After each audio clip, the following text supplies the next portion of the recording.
Good afternoon.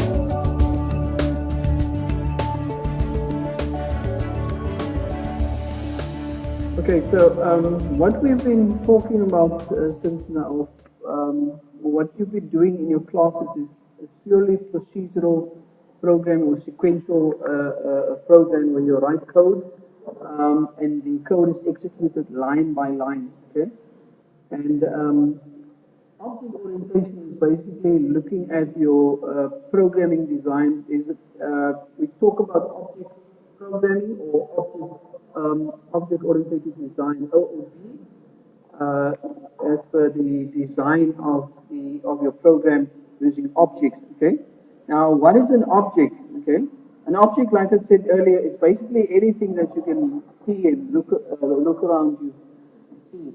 In terms of programming, we we talk about an object being an element that you would use. So if you set out to do programming and you need to write a program that involves things like student or marks or rules or shapes.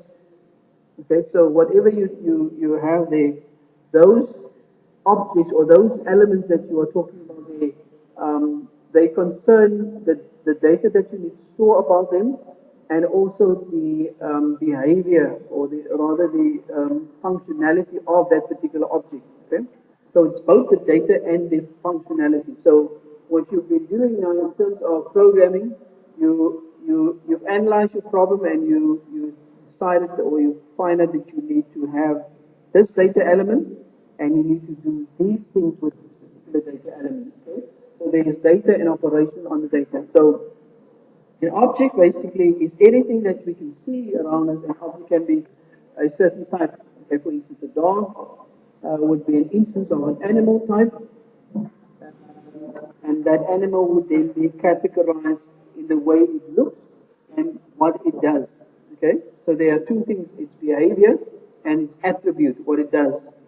Um, so we can say, like for instance, a dog would belong to a animal class, and therefore inherits the properties and behavior of that animal. Okay?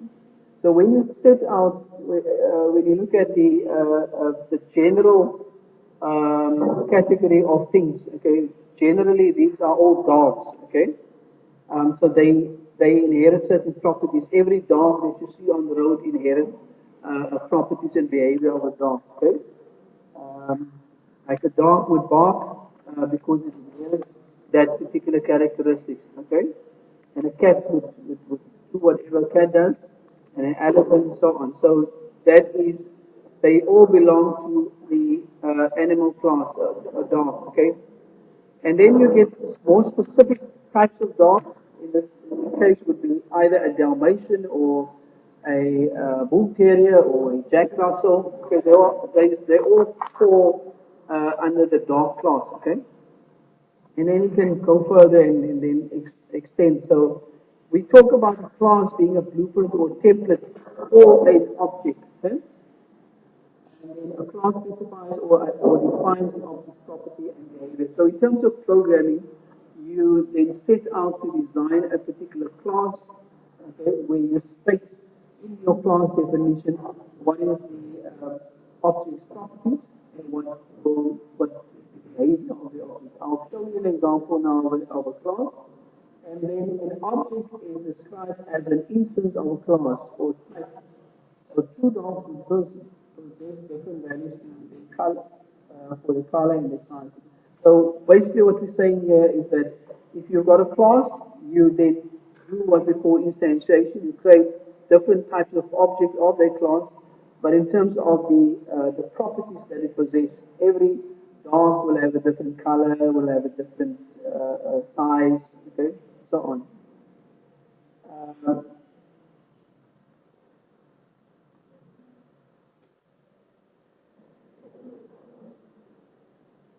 If we look at, for instance, okay, this is another example of objects and how object comes about. So once you've got the object, these would be your object, there's two cars. You then, each of these would be both, okay, well, those are not similar cars in time, but that's a car and so on. So you first start off with the design, okay? Now this is just theoretical. I'm just giving you the theory behind what is an object and what is a class. Okay? Uh, Again, the creation of a car typically begins as the engineering drawings. Okay, so that's basically the difference between defining the object. Okay, when you define the object, you state all the definitions, all the characteristics of that object in a class. Okay, um, so the drawing itself is not the car. Okay, it's only when you actually start building that car. Okay? So once the car is there, you can drive it and it press the acceleration pedal and so on. So all the functionality of that car basically come in operation once the actual car has been created. Okay? The same way in which, in terms of objects and classes, you almost overran the door. Okay, so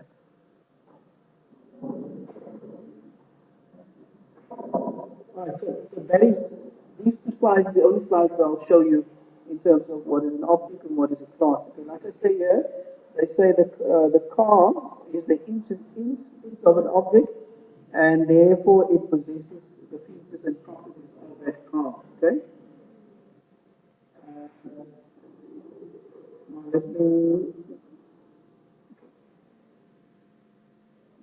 So again, there is a definition of an object. An object is an entity or thing that can perform a set of related activities. For instance, a car can brake, it can drive.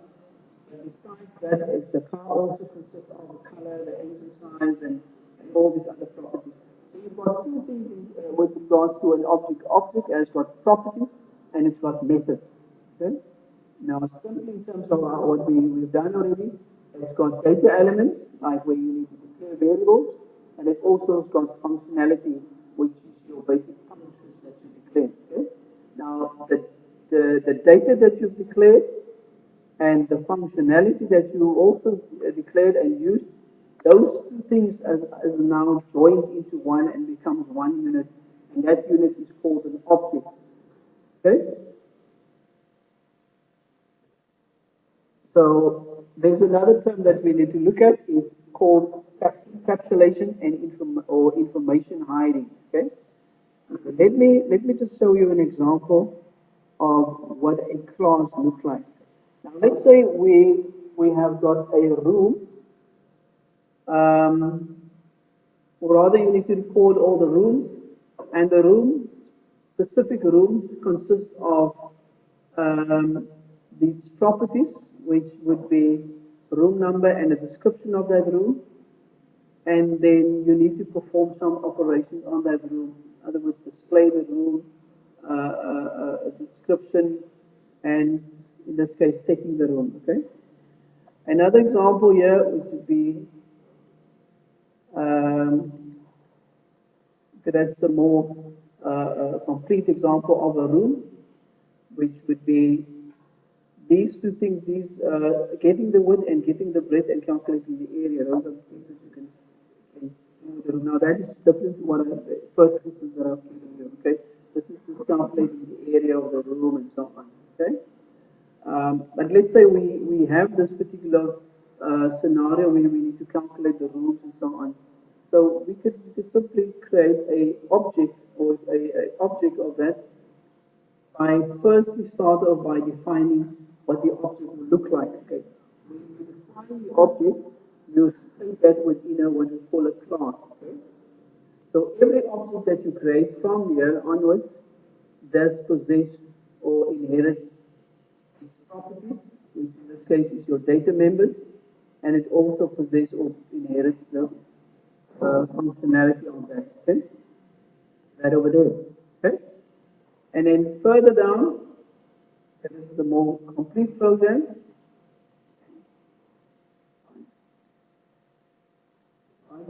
Here, then we do the instantiation of that class. So you create an object of the class, and that object is called my room, and that object is of rooms type, room type class. And then, all right, here you've got a second object also. So you created two objects. One is my room and the other one is your room. the one receives parameters, and I'll show you further up what that basically does there.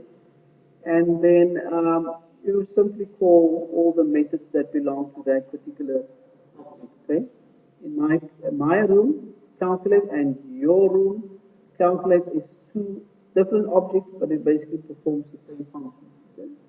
So in the same way, like for instance, you get different objects, they all have the same functionality, but they differ in the size. Okay, now here we set my room to 3 and 5, which is the length and the breadth, and here we set your room to 4 and 6. Okay, so in terms of their size, they differ. Okay, so that's the same idea with objects. Objects differ in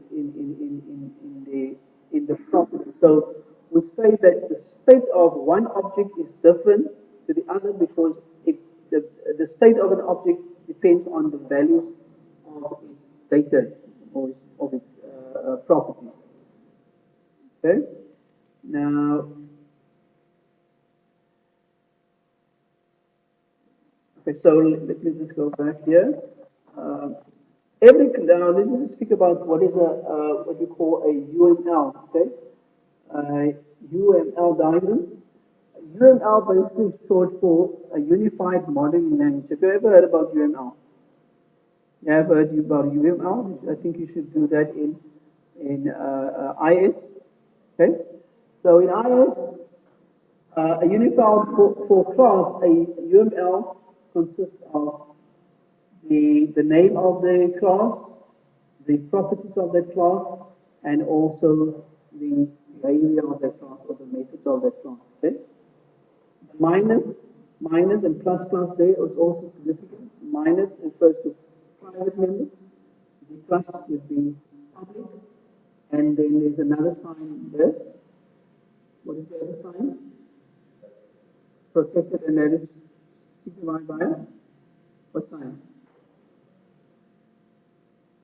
Hash. So hash would be your protected members. Okay, so we're not going to go in much about why is it public and why is it private and why is it protected. Okay, but that simply there is starting off your class definition. When you want to draw that, you make use of a UML. Okay, or others. Let's say I give you a UML and I say to you draw or define this class.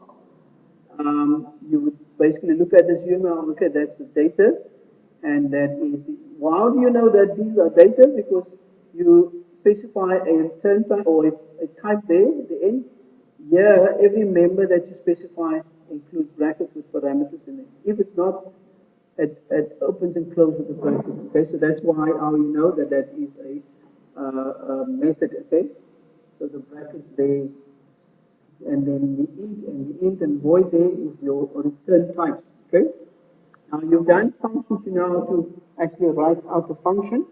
A function definition is, or a method definition in this case is almost the same. Okay. Now let me go back to my example here. Okay. So what I've done here, I've got class, public members, and these are the methods that can be called via the object, the created object. So what this is, what I've written down here is it's an inline function. Inline function basically means when you inline function definition, when you define the method within the boundaries or in the brackets of your class over here, that is known as inline definition.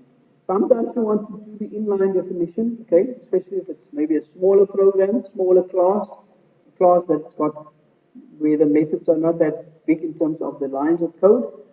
But when you want to actually have more code in there, okay, you would then basically write out your prototypes.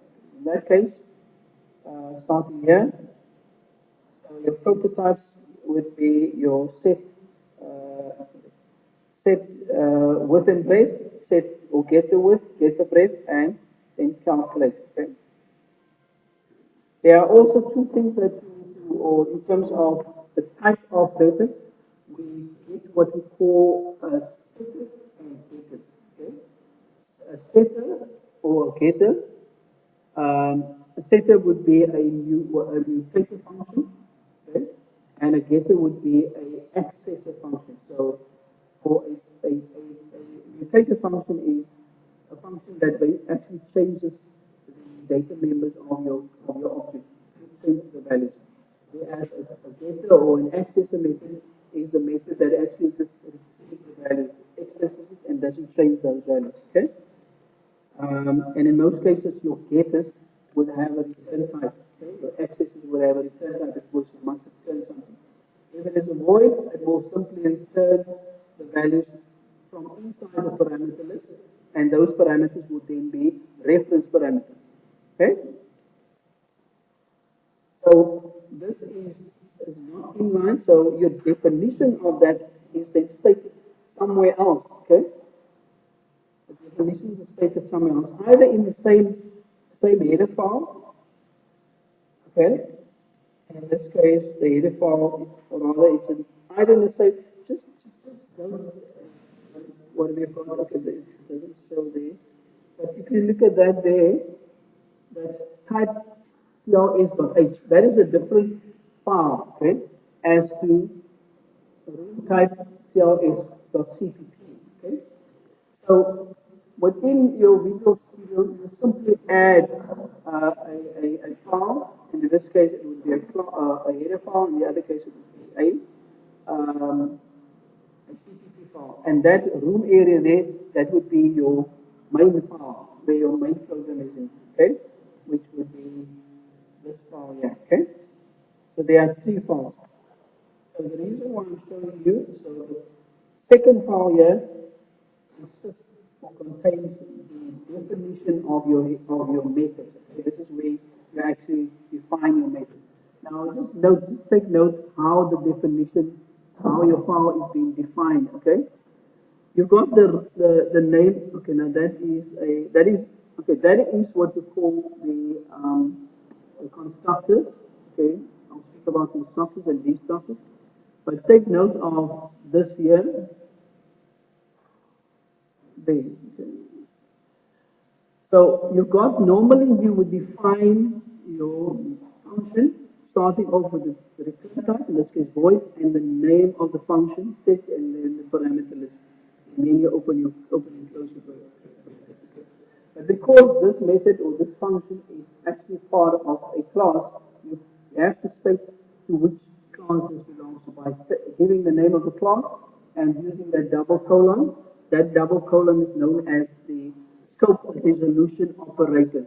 Okay, scope resolution operator basically states that this method that you define in here belongs to that object there, right, or that class, and then you go further and you define whatever you define in there. Okay. Okay, this lines here is basically a one line. Okay, so it's the same as that there, but we just all of it in one line. Okay.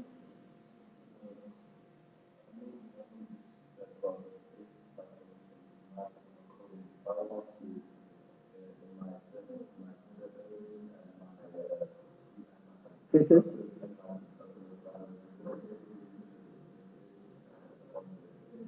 Yeah, we'll get there, but you can use this, yeah, return this or whatever. Okay, but there are instances where you want to use this. Okay. Now, I've shown you this basically to explain what is encapsulation or information hiding. Okay. Now let's get back to the example of your car. Okay. Your car, when you press the accelerator or you turn the ignition and you press the accelerator, all of these things happens in such a way that you can't really see what is happening. You only know that when you press on the brake, it will brake, or when you press on the accelerator, it will accelerate. Okay, so you don't normally go and drive with the bonnet open and see what's actually happening the inside. Okay, so that is what we call information hiding, and it's simply the idea of hiding certain detail from the user so that they don't see how it is being done, but only concerned with what it does. Okay. For instance, the cin function. If you use the cin function, the cin function starts with cin, and then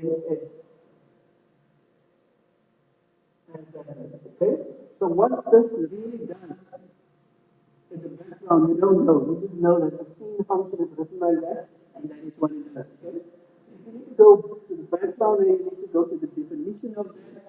And also define, look at some of the, and by the way, this would be, this is a normal operator that would be used to greater than sign. And because a greater than sign is a particular functionality in this class, it has been overridden. Okay? And we'll come to overriding that will maybe do in another subject, but this is the overriding. So a certain function has been written to actually allow this statement to work. So how it does it is none of your concern. You only know that this is what it does. And that's the same way with information hiding. Okay. So encapsulation is firstly is including the inclusion of a program. So the encapsulation is the inclusion within a program object all the resources needed for that object to function, basically the methods and the data. Okay. Um, so what information hiding is that it basically hides the what and it only reveals the how to. That is information hiding. Let me get back to this example here.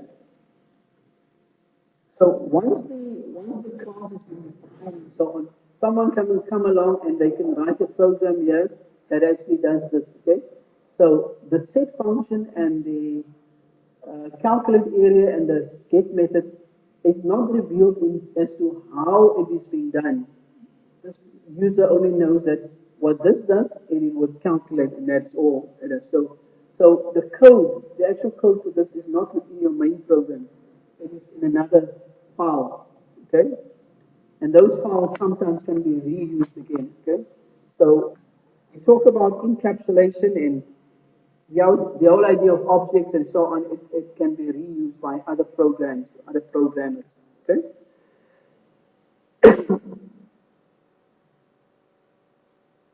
Okay, so we're not going to go there. So, we get back to this program here, and this is simply, okay, I've just simplified this. So we've got a set function, and we've got a display function. So any method that you define has got access to the private members, okay, which is the room number and description in this case, okay. Generally or normally, what you would do is, if you want to use variables inside a function, you want to pass them to the parameter list, okay, and actually use them inside a function, okay. But because this function or this method is part of a class, it actually gives you access to those methods there, or members, or data elements there, okay. So this is an example of a class. Okay? What I will give to you is, okay, there's two programs here. This is the one for the room type, and then there's also one for the cube. Okay. So in the practical, you can actually test this and see how this is actually used. Okay. Now let me get back to what is any questions in this stage. Okay. Now the question is, what is a constructor and what is a destructor? Okay. Here we've got what we call a default constructor. Okay, a constructor is basically a method which is automatically invoked. Okay, now every method that you need to execute, you have to call that method. Okay, and you call it via the object. A constructor, on the other hand, is a method that gets automatically invoked, and it gets invoked or called basically when you create an instance of that object, okay? So that there, if you create the object there, C1, it then calls this method here, okay? It then does those things, okay? A constructor method, or a constructor and a destructor, and then specifically a constructor has got the same name as the class name, okay? So here we've got, again here, That's constructor, and that is a constructor, and there is a destructor. The other characteristic of a constructor is that it does not have any return type. Okay? There's three things at least. Firstly, a constructor is invoked or automatically called. Secondly, a constructor has got no return type, not even void. And then thirdly, a constructor has the same name as what the class has. Okay? You get different constructors. A constructor can have no parameters in it, or it can have parameters in it. Right? And these are your constructor without parameters, that one, and that's with parameters. So in the call to the function, rather when you instantiate an object, here we instantiate the object, so in that case, it will call the constructor without parameters, and here in this case, it will call the constructor with parameters. Okay? That's what that would do. What is a destructor? A destructor is basically a code or function that gets called when your object goes out of scope. It goes out of scope. So in this case, a constructor only goes out of scope when this main program ends. Okay? But if a object is being defined or declared within another function, then if that function is called and then returned back to the calling function, that constructor or that object is no longer in scope, which means it will invoke your what you call the destructor. Okay? So we haven't really defined the destructor there. Okay? Okay, there's the destructor. Okay, so the destructor is basically empty, it does nothing. Okay, but there are other things that you want to do. But in this case, for now, we're not going to really use the destructor. You might just define it and put it in. Okay, or otherwise you can just leave it out. Okay. So that there, ladies and gentlemen, is just a quick summary or quick overview of what is an object and what a class is. The next phase is obviously that we need to implement this using in a practical section. Okay? Any questions?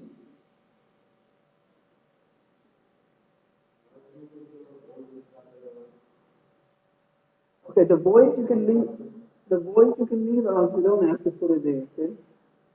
But it's also not wrong if you have it there. Okay? That's just to say it's void. Void means nothing. Okay? So you can leave out void in that case also. Obviously, if you have to put in parameters, you have to set the parameter list by starting with the type, the name of the parameter. Okay, but void simply basically leave it out. You don't have to put it in. Any other questions? Any answers? All right, then I thank you. If you all sign the register.